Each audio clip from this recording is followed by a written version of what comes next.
I didn't pick most of it up fast enough for the kind of the academic rhythm of everything. You know, people would give me something and, you know, they'd say, well, learn all your scales in first and second inversion and come back next week. And I would be like, man, what is that? And then when they show me what it is, I would say, or they would write it down, and I would say, okay. And I read music, but I would say, okay, okay. Now, what am I going to do with that? And a handful of teachers from the time I started playing until now could say, oh, you can use that here, here you go. And I'd be like, oh, okay, cool. But most teachers I have would be like, man, just do the material. And, you know, and if you're not serious and you come back next week and it's not ready, then I don't know what to tell you. This is like the difference between like a teacher and a mentor? Basically, I needed to learn everything in context. Right. It was, well, I realized that I didn't absorb things out of context. So I could transcribe solos easily. I always could. I mean, I remember people would ask me to transcribe solos for, just to see me do it. Like I would do it in front of classes. Because they'd be like, well, what's the method? I'm like, I don't have a method. Listen to it and you write it down. And the same way you transcribe a speech. It's the same thing. But I had a habit of like doing the saxophone equivalent of air guitar, but I would sing the pitches. So when I would sing the pitches, I would hear it, and then it would kind of correspond to fingers, you know, muscle memory, and then I would just write it down. And so, you know, I remember they had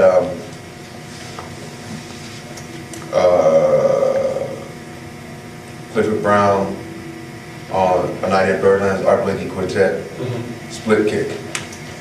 And I did that in an hour.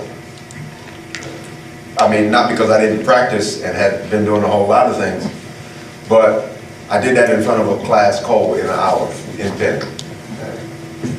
But I'd always practice that kind of stuff. But then when they say, okay, you know, play your scales in third inversion, I was like, what is that? And so when they told me what it was, I was like, okay, and I figured it out and I did it, but I didn't retain any of it because the scale thing, I realized, has to do with the instrument, and how you learn the instrument varies person to person. And yes, this, as I said, the skill set is non-negotiable, but I haven't quite found that learning your instrument completely out of context works for everybody. So even into my master's degree, I had professors saying, you know, Jason, we're just not sure that this is the right industry for you. Really? Yeah. Wow, that was discouraging. No, because I never asked for permission to learn my instrument. Okay. But that's part of why I had a lot of issues in school too, because I was never enamored of any of my professors in college. Not because I was judging them and found them to be deficient, but I never learned to treat people like that, like respectful, but no thrall and nothing, you know what I'm saying, nothing like that. And so it was difficult. It was difficult. And you know, my parents both went to college, my grandparents went to college, and they all agreed that if they had known how it was going to go, they would have just figured out you know, when I was, whatever, 17, 18 years old, figure out how to help me get a place in New York and just take lessons. And, you know, if I had to do it again, I would take private lessons, I would take some kind of ensemble, you know, definitely a big band, arranging, and a finale class, notation, which may not be the same as an arranging class, but learn that software, learn Pro Tools, learn Applied Finance. I would definitely take, you know, like a yoga or Tai Chi or something like that to just kind of help. Because as you get older, you have to maintain your vessel to even do this, right? So you got to do something. But I realized after school that almost all the professors I had were woefully ignorant as to what I would actually need to be a professional musician. Now at the time I didn't know that they didn't know. I don't know if they knew that they didn't know. But you know, being out here and actually doing it, it's not widely known what's required. You know, some of us know, some of us have been on the road and know that even being on the road is a skill set. But a whole lot of teachers in education generally, their whole sphere of existence is just the educational environment. And with music, there's not even proof that any of it works if it's only inside of that sphere. So with the existence of music, and specifically, you know, most of us here are going to go on to be music or specifically jazz educators, what do you think, in your opinion, would be kind of like the ways of solving that problem, ways of making jazz and music education more streamlined towards preparing people for the life that they're going to live, and not just kind of like protecting them from having to live it a little bit younger? So there has to be a decision as to whether or not the person's going to go on and perform music as a means to earn a living. Right. It's completely possible to do that. Yeah. Completely possible. Without any other sort of Subsequent. Yeah, I mean, you don't really have to subsidize a performance career. But it should also be known that it's a lot like professional athletics in that the number of people doing it is effectively finite. And the amount of students do not necessarily increase the amount of professionals there are. Right. In sports, everybody's okay with that. Somehow in music, it's less so, because people feel like for all the money and time I've spent and the energy and all that, I should be able to be a pro doing the one kind of thing I like. And being a professional is kind of separate from genre. It's like you either get a pro to do the gig or you don't. And jazz, a jazz educator or jazz musician is a slightly misleading term, because on an average week for me, I can get an email saying, this is Nickelodeon, we need some flute music. We need 15 seconds of flute music for an episode airing next Monday. And then Aretha Franklin's got Radio City Music Hall tonight, and then the Mingus Big Band has something is doing a halftime show at Madison Square Garden. And then Chuchito Valdez has an avant-garde trio, and they want you to play bass clarinet. And then you got a quintet gig tonight on alto at midnight, and then you got to wake up next morning and pack for a flight to Europe for a day to play tenor with a hip-hop group. That's what being a pro is. But this whole idea of education and skills specific to one genre is kind of a myth. It's kind of a myth, because it just doesn't work like that. I mean, professionals do music in the same way professionals do everything else, but it's more varied than I think people always will acknowledge. Yeah, I mean, at least in New York, it's just there's no telling what you're going to be doing. But if you're one of the handful of people who signed up to do whatever's there, then you do whatever's there. But I don't know too many guys saying, well, I don't do this and I don't do that. I mean, especially living in New York, you do everything. Right. And then just be, if you call yourself a professional, then I think maybe when I was younger, I thought that there were professionals who would say, well, I don't really do this and I don't do that. I mean, professionals write music, perform music, teach music, in one way or another, even if it's just kind of like this, in this kind of setting. But it's a more clearly defined profession than I think people in education always want to admit to, because, you know, everyone's not going to be able to do it, but everyone can, you know, take a crack at it. It's just, it's so much a matter of attrition, and most people just don't have the intestinal fortitude to do it. It's like, it's just really, it's really hard, and yeah, there's a hump to get over. I mean, but I've been living in New York almost 13 years, and I've seen, like, I've seen the people I got to town with, I mean, the vast majority of them long gone, long gone. I mean, you know, you get to town, everyone's going to be the next Christian McBride and Chris Potter and, you know, the next whoever. And every Christmas, people just don't come back. You go visit family and that's it. Yeah. Every Christmas. That's just real. Yeah. It's not, because it's going to be like that. Yeah. That's, you know, it's just what it is. Ladies and gentlemen, my good friend and mentor, Oh, man. my younger partner on the road, the one and only, the great Jason Marshall. Are you done? I'm sorry. Okay, the clinic has eventually This is all useful information. I know, I wasn't sure if it had kind of morphed from when I left the room.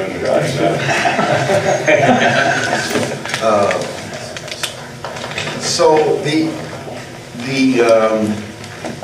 I just want to kind of put a bow on what I was saying to you.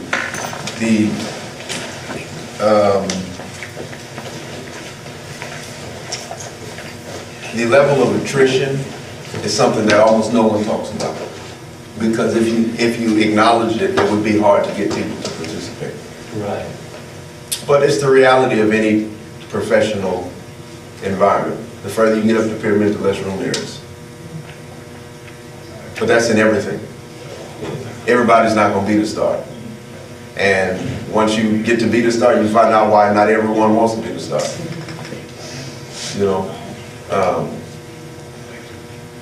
not everybody wants to glad hand 1,000 people and sign autographs and schmooze with donors, and, you know, some people just want to do a gig and go home, and that's fine.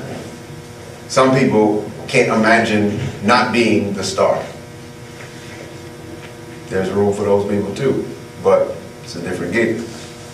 You know, it's a different way to kind of be.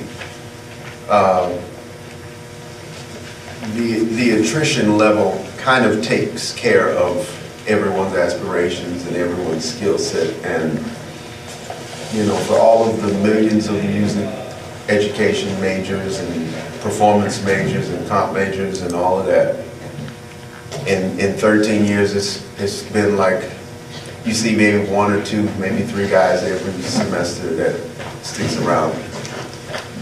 And, you know, people get married, they get a position someplace, they decide they don't want to do it. I mean, it just, you know, it's all kinds of things. But the notion that there's just 1,000 awesome musicians in New York on every instrument is just not true. It's just easy to think that because the city is so dense. But I think you would struggle to name 20 pros on each instrument in New York City. Because for you know, if you're going to pay a guy 10 grand to go and do whatever it is you need him to do, you want to know that your money's going to be well spent. And so proof that your money's going to be well spent is it being done correctly last week. So there's that guy, and if that guy can't do it, he knows a couple other guys, and maybe they know one person, but that's about it.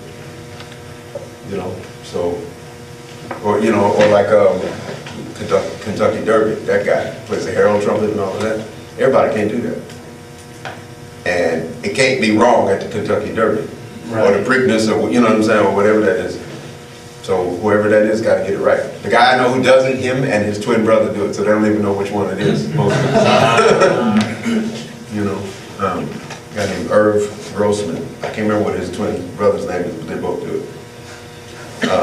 That's funny.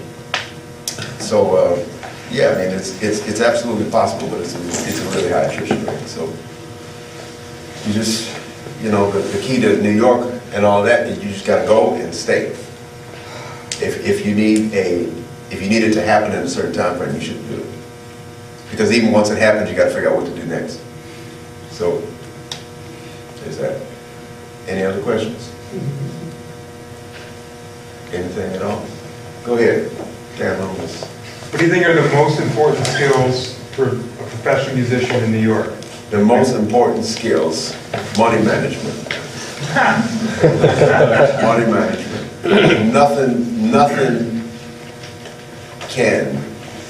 Nothing like New York City can make you broke after feeling like you just made a pile of money. I mean, New York has a way, I'm saying New York because I live in New York. It would be wrong for me to speak on other cities like I live there and I don't, but money management, I mean discipline. Every musician I know that's successful over a long period of time is very disciplined. Yes, you'll see folks who have gotten perhaps an easier ride than others, but the ride will always end. Always. I don't care who you are. The ride is going to end at some point, and you got to be disciplined to stay in the industry. You got to know that not everyone is going to care who you are all the time. You always got to be able to kind of diversify your skill set within your industry. I mean, I know a lot of guys who, when I got to town, seemed like they were doing, if their thing is avant-garde music or whatever, they were doing that every week for what seemed like a pile of money at the time. And now, there are less gigs for that. I mean, I did a lot of that when I got to New York. But I never signed up to do only one thing. So I was there to do whatever was happening. And some folks only signed up to do one thing, and those folks find it a lot harder now. But money management, and just management of resources. You got to use wisdom. You really do, because there's a lot of folks who for one reason or another, the music part will be okay, but the life part, they haven't really got it figured out, and it always ends up costing them the music part. A lot of guys came to New York and, they had a habit, a drinking problem, or, just wanted to be socialite or whatever, and it just ran them down. And the pace is quite high, so you have to decide when and where to engage like this. So discipline, money management, and you have to do something that maintains your perspective. Because with the city and the road and the gigs and the fans, and it's easy to lose perspective at times, especially when you're younger. And when I got to New York, I had just turned 20 years old, and I was going to new school. So I moved in August of '03, and I told myself I was going to go out every night and play, whether it was for money or not. And I played in the subway, I played everywhere, but I was going to play in front of people every night. That's what I told myself I was going to do. And I would go to a jam session no matter where it was, every night. And I met, Roy Hargrove. I'm sure I met Delphio at a jam session in New York, just because I was never not going to go out. As I met Victor through Delphio. And the plan was go out every night and play for people until you work every night, and then the nights off will be welcome, right? So that was what I was going to do. But you can ask the guys on the road. Other than Ed Peterson, no one's going to beat me back to the bus after the gig. I'm done. Once I finish playing, I'm done. Just because I know that I need what I have in me to work again the next day. So, not that I'm not down for a jam session after the gig, if it's actually going to happen, but it's got to happen. Because otherwise, I'm done. I'm going to sleep. And I wasn't always like that. I'm not old, but I'm not 20. I'm 32 now. And I have young children, so when I can sleep, I do.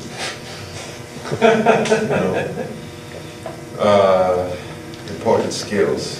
Yeah, so perspective, you got to do something that allows you to see everything for what it is, because it's easy to get caught up in just the pace of everything. So you got to keep your perspective together. You got to keep your physical form together. So if it's run or swim or I ride a bike, people that play basketball, you do something. If it's Tai Chi, Pilates, whatever, just do something.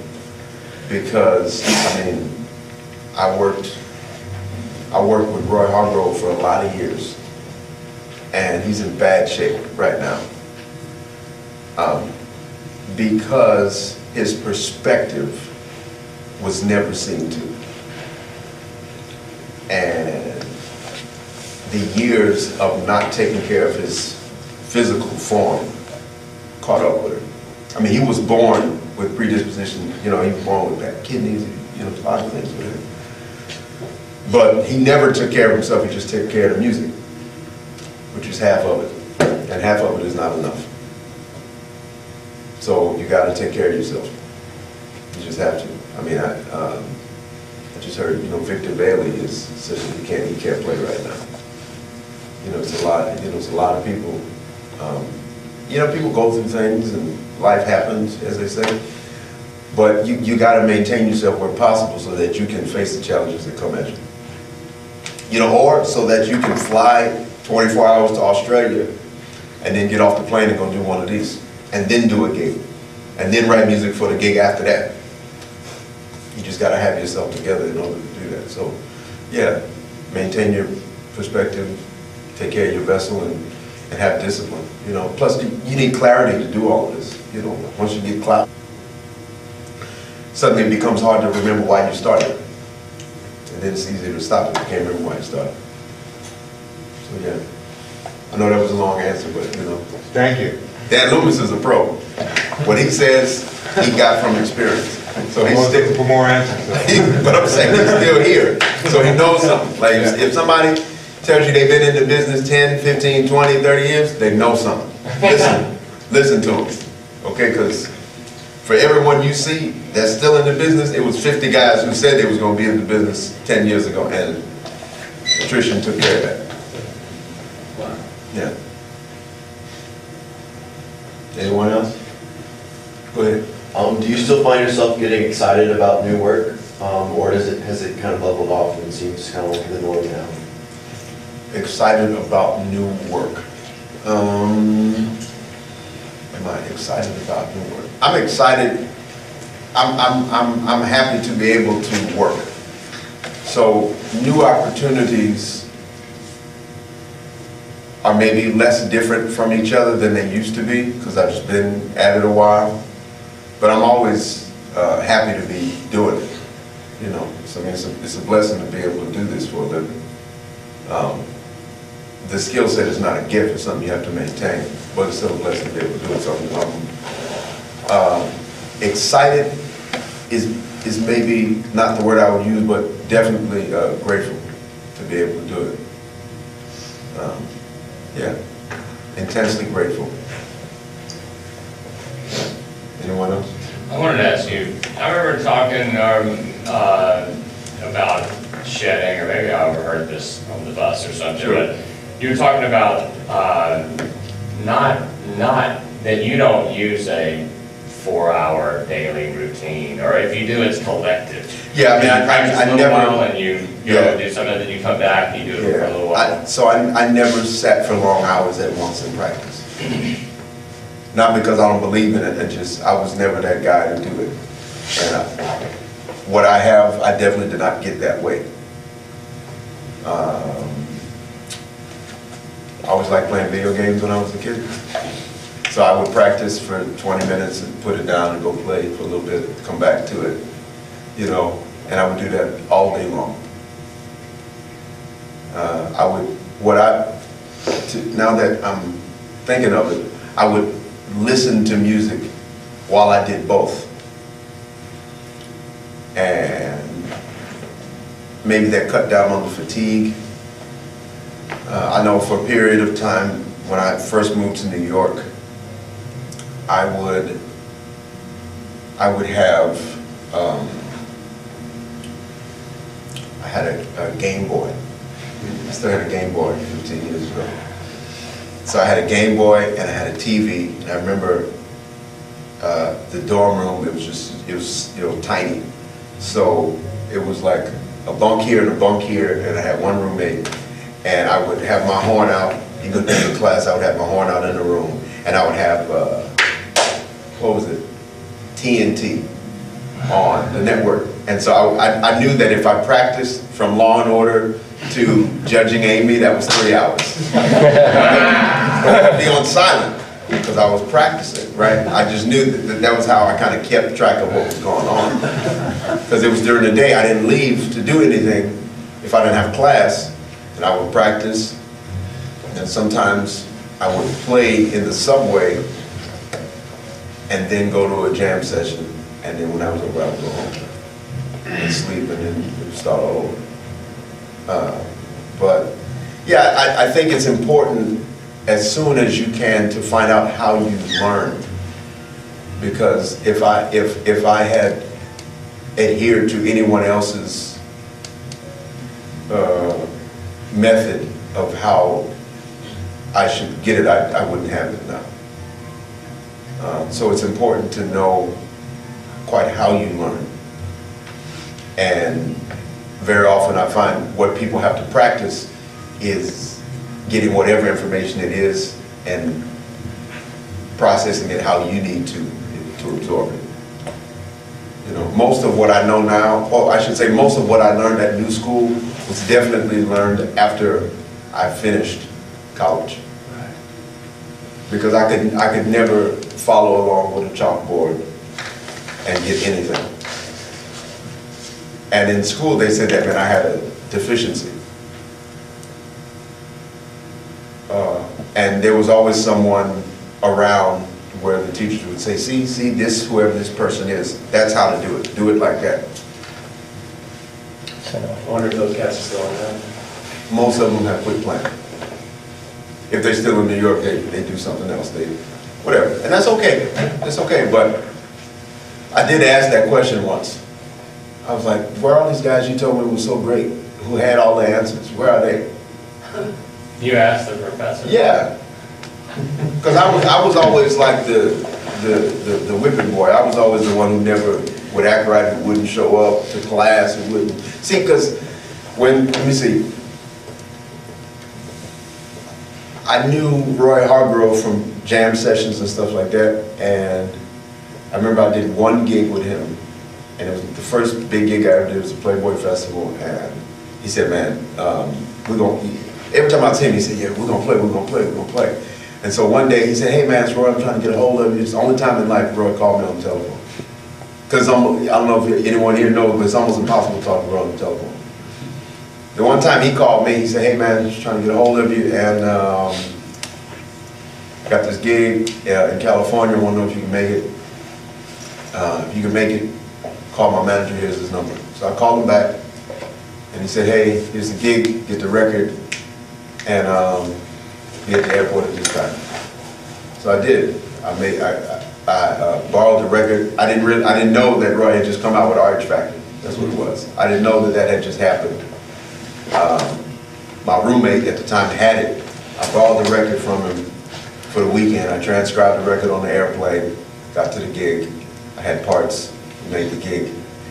And I was so caught up in all of, you know, I mean, it's Herbie Hancock and Dave Hollis, the Playboy Festival, you know, 2000 and I guess 2004, 2005, something like that. And I was just so, you know, starstruck with all these people there. I was out hanging all night after the gig, woke up late for the airport. First gig I ever woke up late for the airport. Manager's banging on the door, I wake up, stuff is all over the road, you know. No, what they call road chops. I didn't have any road chops. And I mean, it was New York to LA, so it's a flight out of there every 45 minutes. So no one missed what they had to make, but I definitely didn't wake up in time to leave a good impression after the gig, right? And I saw Roy a few times. It's funny because when I got back after that one gig, suddenly people knew who I was, who I knew of, but I certainly didn't know personally. So people knew who I was at that point. And then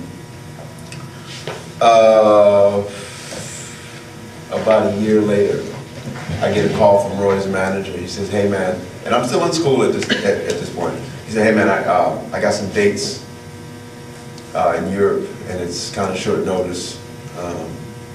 Long story short, they had hired a guy who wasn't really ready for the book, and they had to replace him quickly. And he said, do you have a passport? And I had just gotten it to play with the Ray Charles Tribute Band, and the tour fell through. I had gotten my first passport 3 days before that for a tour that didn't happen. He said, you got a passport? I said, yeah. He said, now, when I say short notice, I mean kind of quick. So could you leave short notice? I said, okay. He said, let me call you right back. I'm gonna call the travel agent. And he said, he called me back. He said, can you go to the airport now? I was like, yeah. I didn't ask for permission. Right. I didn't ask for permission, and if I had to do it again, I would never ask for permission to leave school. Because school was never the point, ever. And that was my first tour. I was 22. In fact, I turned 22 on the road on that tour. And yeah, the first gig was at a place called Moods in Zurich, Switzerland.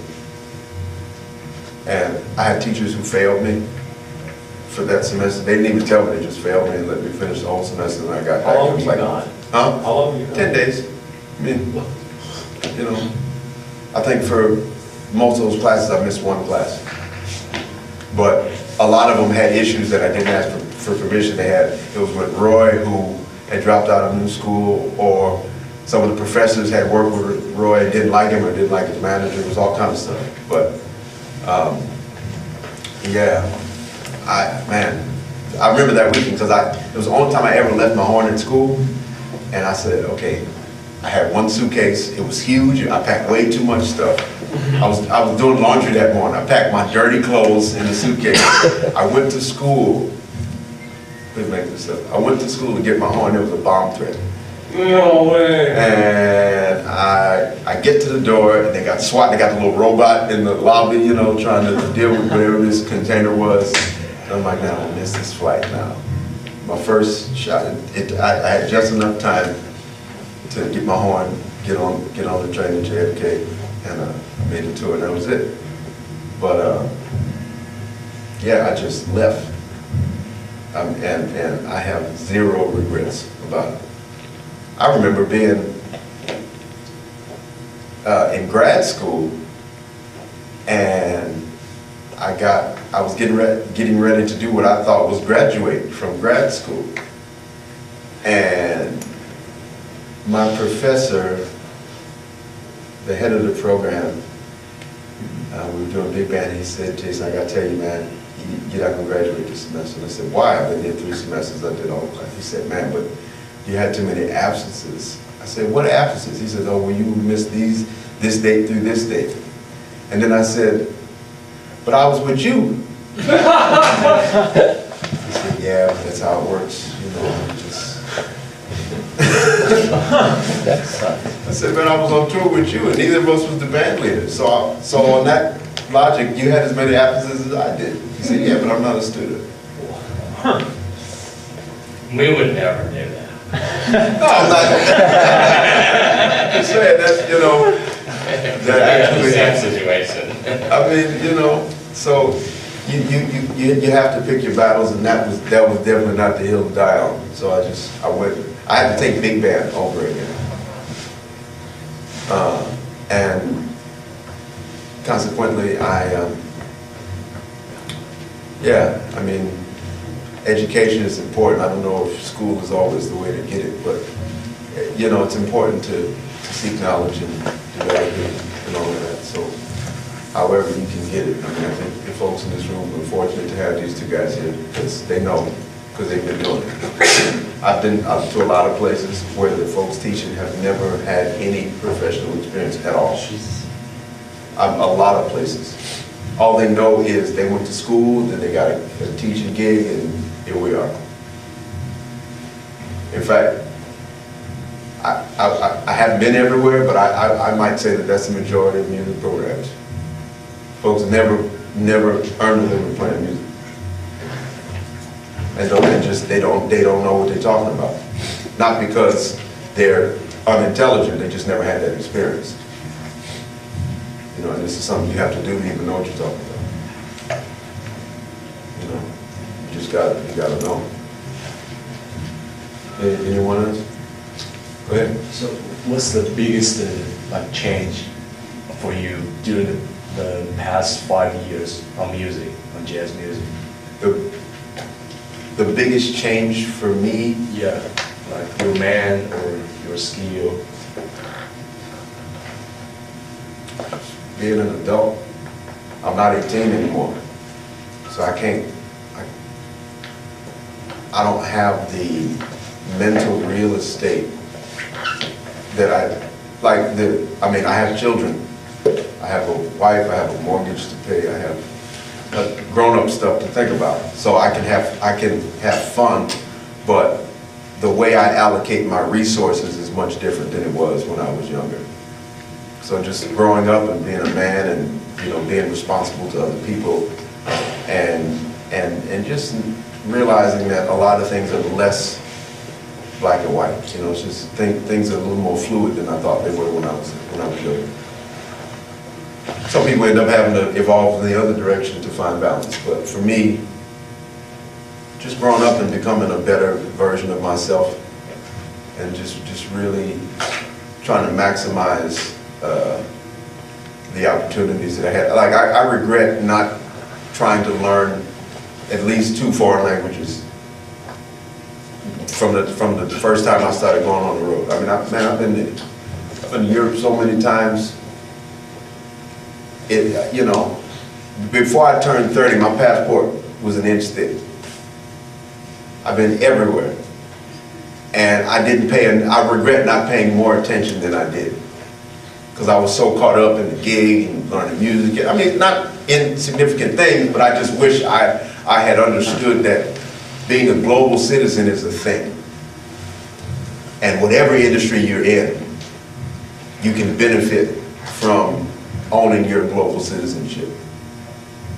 So, as I get older, I try and learn more about the places that I go and just broaden my perspective a little bit and, you know, just always trying to be my best self. So in the last 5 years, that has definitely been the biggest thing. You know, just realizing that, you know, being a professional is not unlike being a professional in everything else. You have to maintain yourself because when you don't, see the difference between being a professional and a prodigy is reflexes. You know, prodigies function in a controlled environment, but the professional has reflexes to function when the environment's out of control. So that answers your question. Cool. Anyone else? Go ahead. Hi, can you talk a little bit about like maybe some of your mentors or people that like kind of took you under their wing growing up and like what you learned or the people that you like listening to? Or, you know? I have great parents, first of all, still do. So,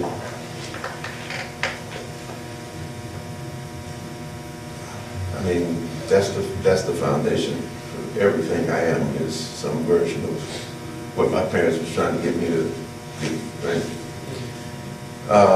And they did not have a particular path for me to follow, only a level of focus so that whatever I was going to be, I could do that. My dad was very present when he's still quite present, but he really felt strongly that if I was going to be a professional musician, he was going to be around so that at 15 or 16 years old, however old I was when I started doing gigs, no one would have the impression that I was by myself. So he said, okay, well, if you're gonna play saxophone for a living, I remember him saying, you know, be the best one so you can make some money at it. And so I said, all right. He said, well, that means we got to find the best ones around so that you can learn from them. And in DC, it wasn't hard to find good saxophone players, because it was a real strong scene growing up. So there was Lawrence Wheatley and Paul Carr and Fred Foss, and you know, and that was just saxophone players. But then there was also, you know, there was Buck Hill, and then there was Nasser Abday and Thad Wilson, and you know, all the music program in the county that I grew up in. There was a lot of, you know, like Allstate and county band, and there was just a lot of things for us to do. So Mike Camiff, Dave Levin, there was a lot of folks around that was happy to kind of push me along without necessarily having to be like the gatekeeper. Like I'm blessed because I realized that there were teachers who said, I can't give you what you need, but I know better than to stop you from getting it. So go ahead, you know. Mentors, it's a lot of people. I will say though that the folks that I maybe was enamored of, you know, the mythological New York jazz musician that I came to hold in such high regard. Probably 75% of them I wish I hadn't met. You know, they say if you're lucky, you never get to meet your heroes. I realized that I had found favor with people who were maybe less successful at the human part of being a musician. So I remember having to come to terms with the reality that there were certain people whose music I was thoroughly impressed with, who were complete failures in life. And that it's just going to be like that. You know, everyone is not going to be a stellar human being. And that's just how it goes sometimes. Mentors, man. These two guys right here. Because, again, if a guy tells you he's been in the business 25 years, they know something. They do. They know how to survive the attrition. Because it affects all of us some kind of way, so you have to figure out what the method is for you individually to survive it. A guy named Bill Easley, who he's one of the greatest saxophone and clarinet players I've ever heard. Bill Easley would be like in the lineage of kind of what they would call Texas tenor, but I mean, he's not, as far as I know, a Texan. I mean, but you know, like Arnett Cobb and Lockjaw and then Stanley Turrentine, and now it would be Bill Easley if you wanted to get somebody for that. But also as a clarinet player, I don't know of a better clarinet player than Bill Easley walking around.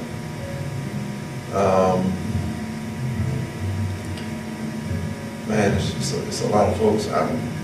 To say, you know, mentor sometimes is a difficult word for me because when I was young, I had a dad and a granddad and big brothers, and mentor was not an operative term because growing up as a little black boy, I was rare in that no one thought I needed a mentor because wherever I was until I got to college, my parents was there.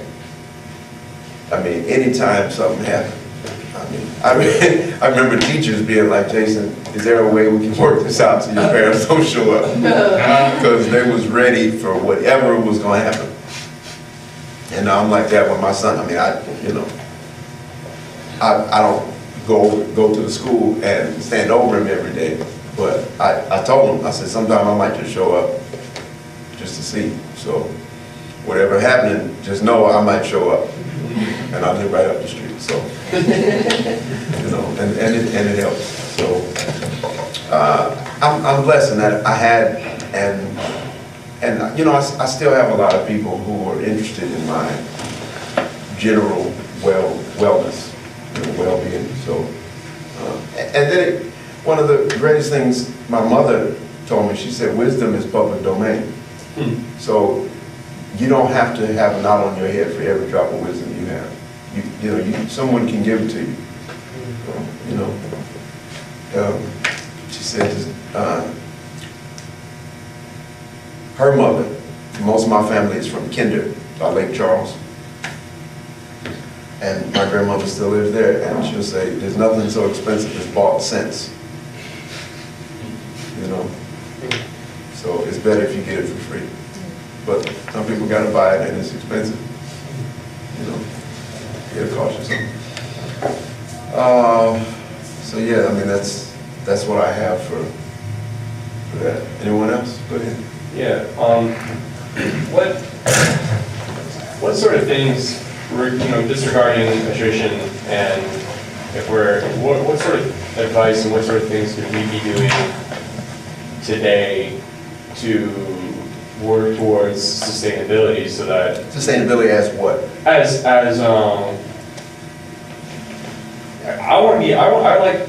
like to think of myself as a performer. I'd like to think that there's a very good chance that I could spend the next long portion of my life working majorly as a musician and not needing to subsidize my living and my wages in other forms.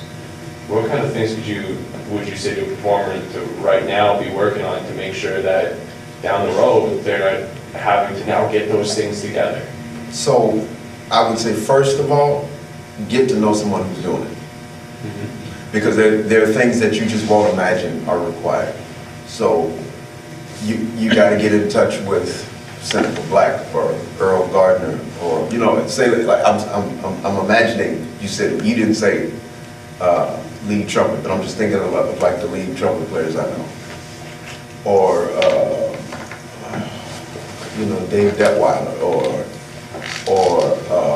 Frank Green, or one of these guys that's what they do. So first of all, you got to know someone who does what you want to do. All right, first of all.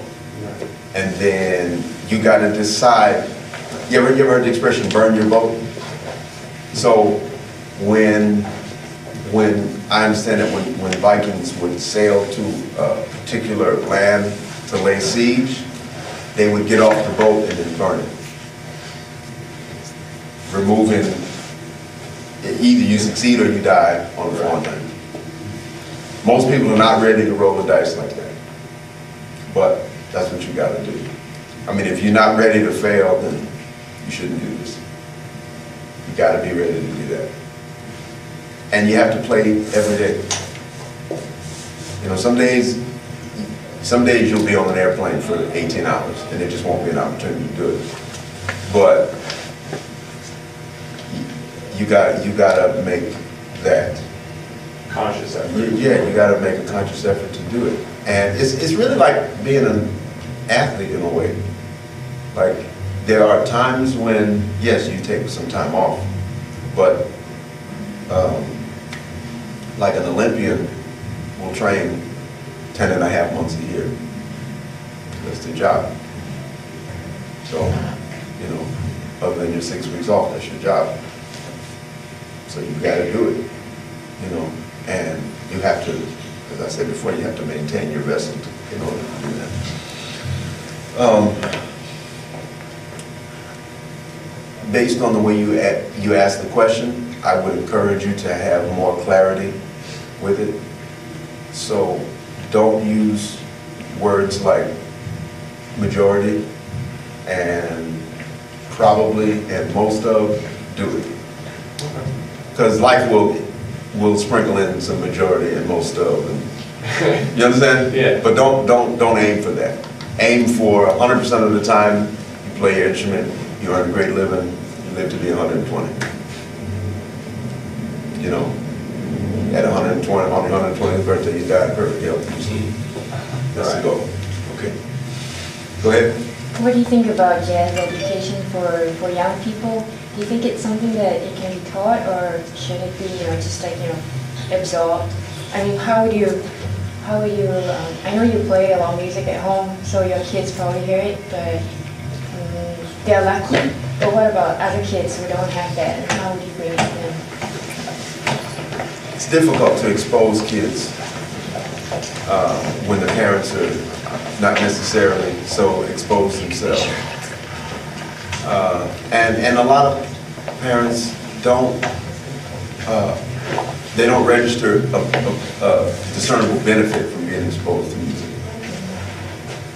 But music is an enriching force, so everyone should be exposed to it in some kind of way. And I have found actually that jazz education for young people is a tricky premise, because jazz, in the way that I learned it, in the way that I understand it, in the way that it was taught to me, is, and by extension the blues, is a positive reaction to an adverse situation. But to acknowledge that is to delve into the adversity, which does not always reflect well on the culture that brought it about. So, you know, my youngest son is 6 years old. He'll be 7 on Tuesday. Congrats. Thank you. He asks why for everything. So when you live in a day and age where there are people who, you know, because if you talk about music or jazz, and okay, then the blues, and then field hollers. Well, what's field hollers? Well, that's what slaves would sing to keep themselves focused, occupied, busy, however you frame the environment. But a 6 or 7 year old gonna ask why.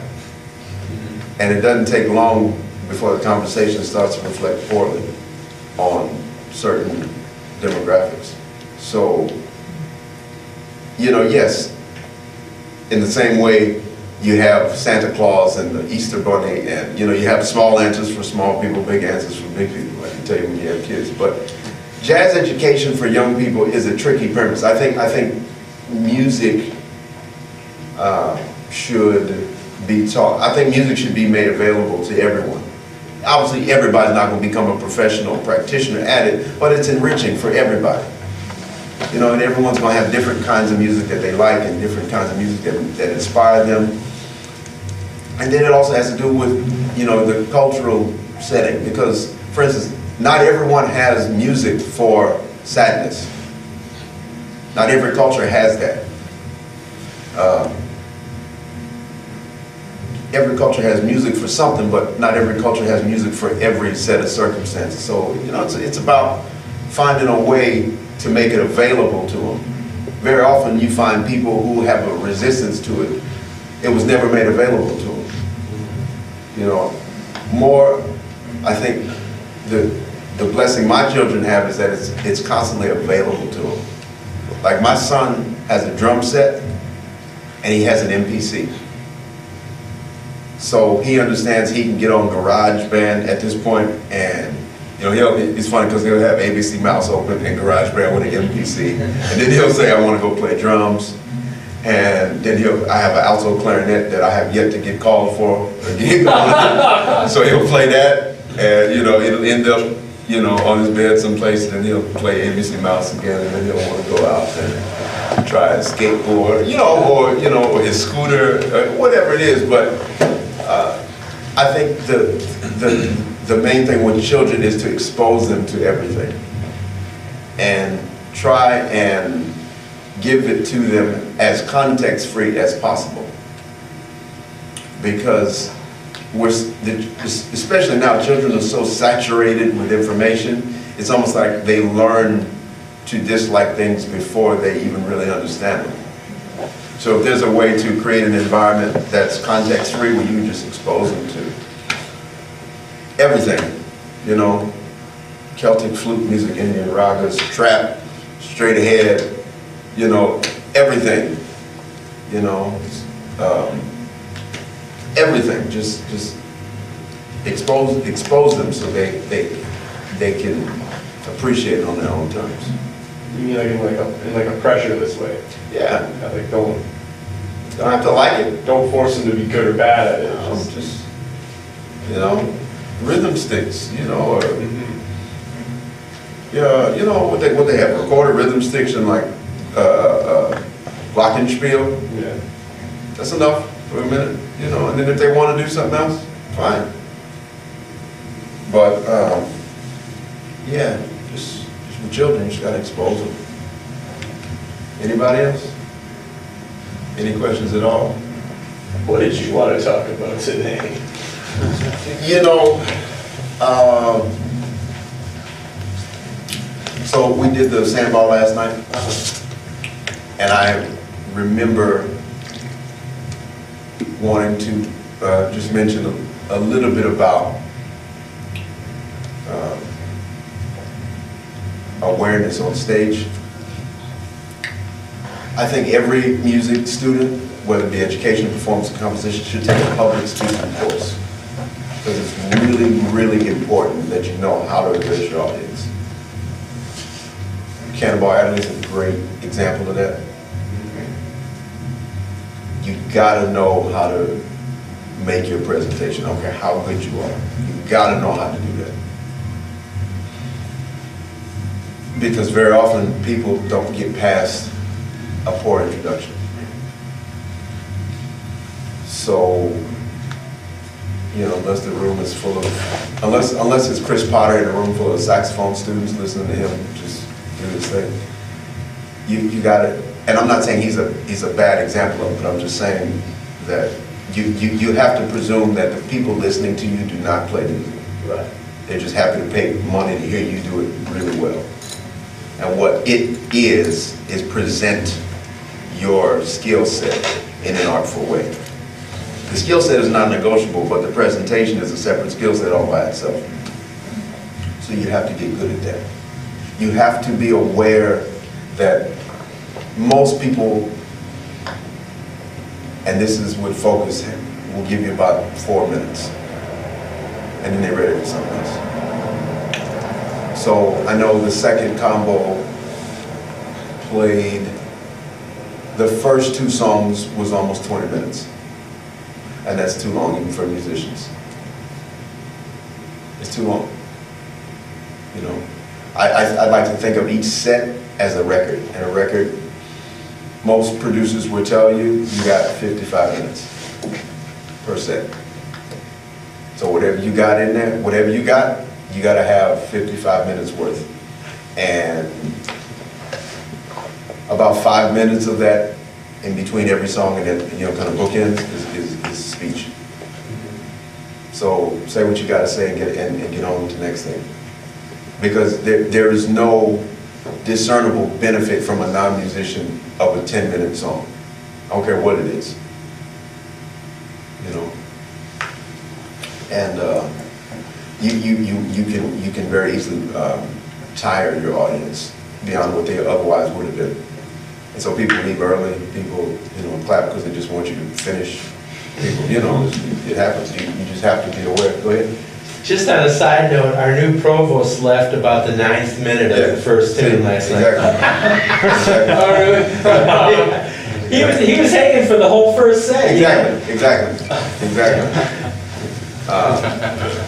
And yeah, so to that point, even with musicians, there's a discernible difference in the skill level, but the people there who just want to hear music, they don't want to sit through all of that. I don't care how killer it is.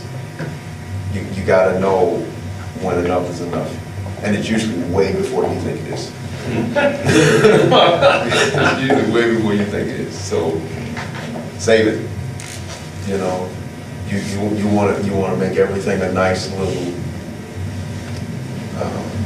kind of package, and you know, create some variety, create interest, have something to say, get used to the sound of your own voice, stand up straight, you know, just make your presentation. Don't just play songs, because that's not enough for people who just sit still. They gotta be drawn in, and you gotta keep them there. So that's one of the things I wanted to mention.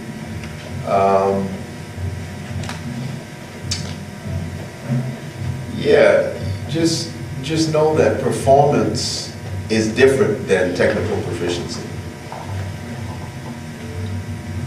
I find it very beneficial to watch TED Talks. because you have, I mean, the long ones are, I think, 26 minutes or something like that. Maybe less. But you gotta keep people engaged the whole time. And that's a meaningful skill as a professional musician. You know, you have to, your whole to really do this, your whole presentation has to be seen. You gotta look right, you gotta sound right, you gotta play the right tunes in the right order. You know, your improvisation has to be relevant without creating undue fatigue. Your technical ability has to be sufficient for the presentation. And you just, you have to you know, kind of pay due reverence to each one of those things and get them all to congeal into a whole, into a presentation. So that was one of the things I was really thinking about. One thing that I realized on the way home last night was that part of what made it easier for me as I went through college and all of that was that I always, for whatever reason, would watch people, not just perform, but watch people make speeches. Well, I mean, my mother's a minister, so, you know, and my dad worked in civil rights my whole life. And then he was a college professor, so I got to see people make speeches all the time. But it's important to watch that, because you, and also know what you look like on the stage.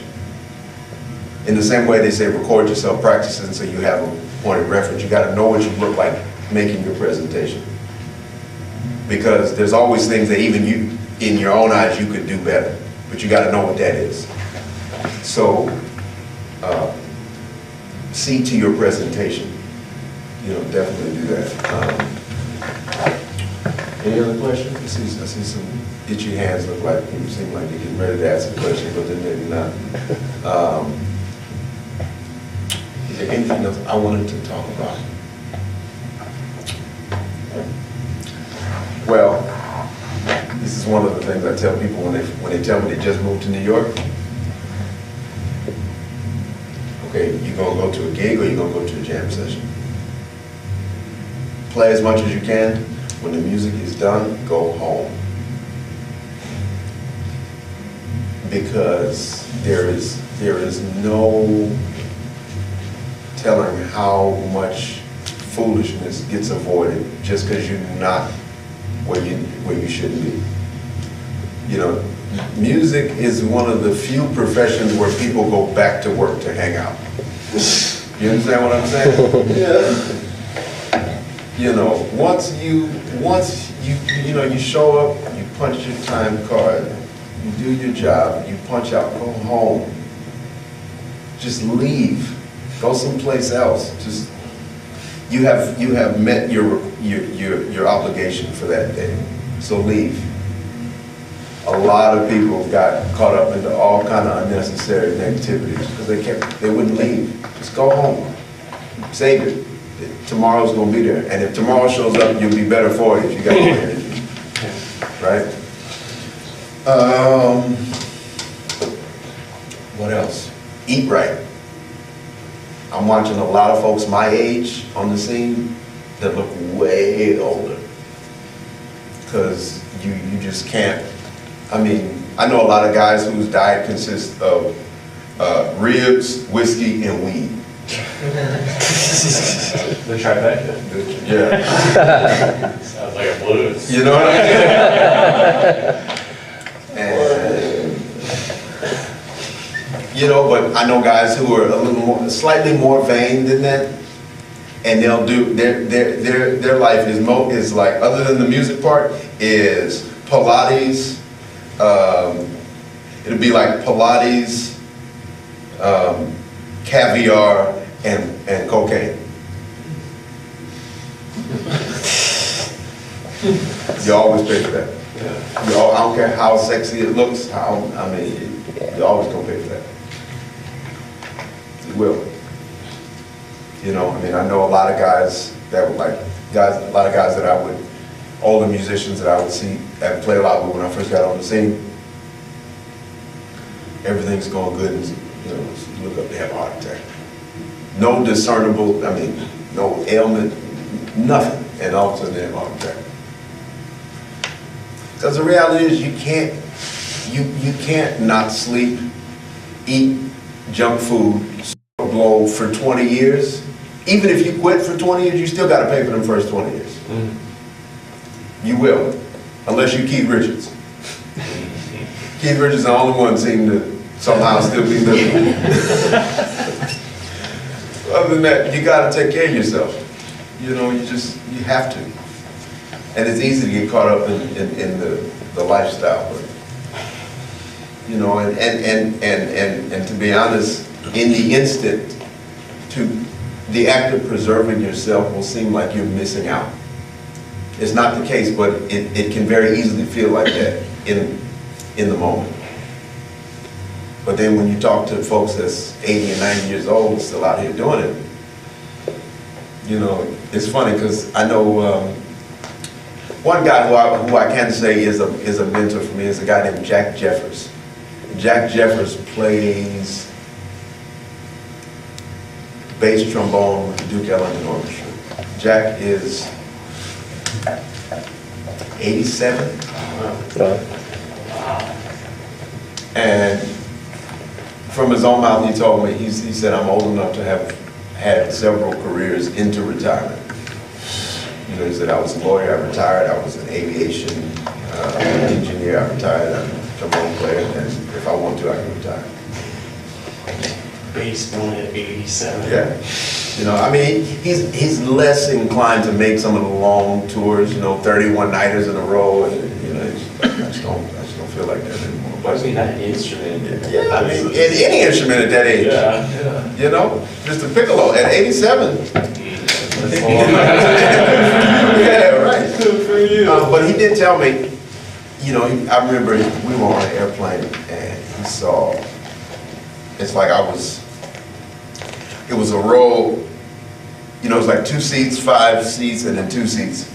And I was on one side, he was on the other side, and he saw a couple of guys in the row next to him getting high, and he was just like, and I looked over and I was like, man, he said, Jason, I don't know how you avoided this, but stick to your guns, because it will never not catch up with them.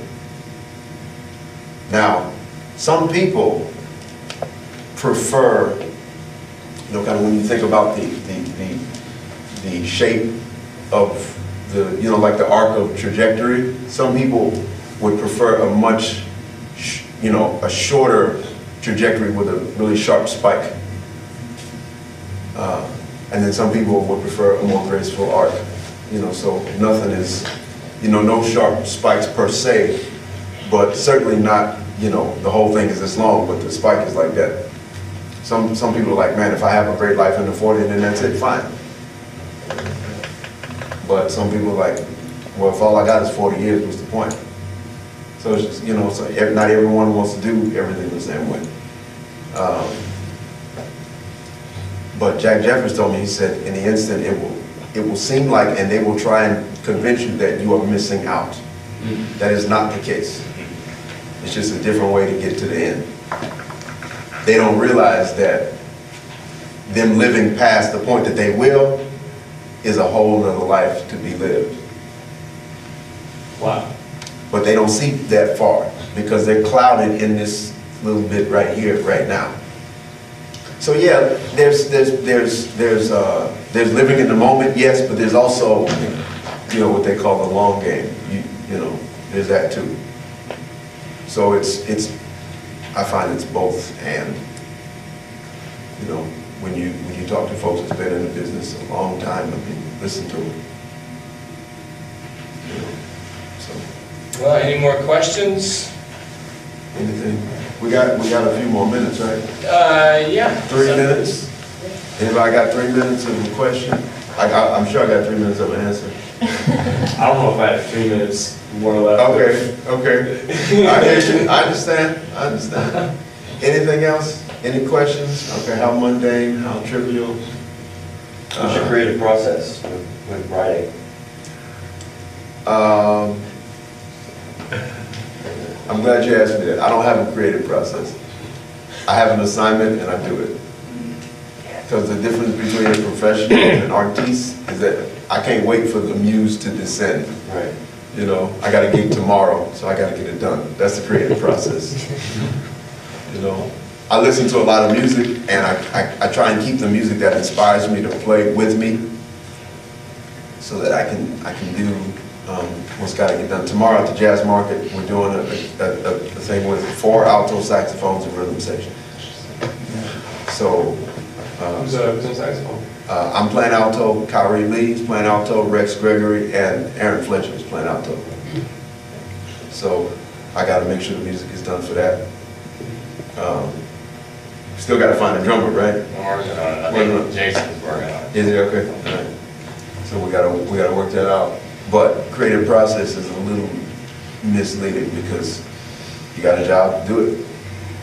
You know, it's creative in the sense that I have to put a set list together, and you know, if there's any intros or interludes I want to do, you know, I'll make sure it's there. But you know, everyone on the gig is a pro, so we're gonna make it happen. It's gonna be great, and when it's over, we'll be happy to move on to the next one.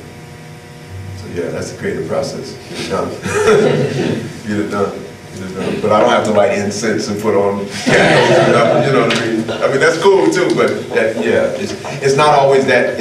I don't always have that much control over my environment. So my skill set has to be such that I can do it on the airplane. I can do it, you know. I mean, I remember I recorded a jingle in an airport, like waiting room, waiting to board. I have an Apogee mic, and they're like, man, we gotta get this thing done tonight. But tonight, from where they were, that only left me 2 hours. And we had a long layover, so I have a little Apogee mic. I tell you, man, it was probably the best $200 I spent in recent memory. That thing paid for itself on the first time I used it. You can use it with an iPhone or iPad or any computer. Apogee? Apogee. Apogee. And it's a great sounding mic that you can do anything with. Stereo mic? Yeah. It's just like plug into the USB port? Yeah. And I've recorded albums in airports like that. All right. I trust you. I refer your It's expertise a on pro that. tip. I'm telling you, there's records and commercials you've heard me on, and people will never know I did that. I live next to an elevated train track. So for me to be able to do it in my office meant it had to filter out, you know, the Metro North train above ground through the window, and it did it just fine. You know, so yeah, have a mobile rig ready to go. Yeah, yeah. Have a computer that works. My MIDI controller conked out this morning, so I gotta go figure that out.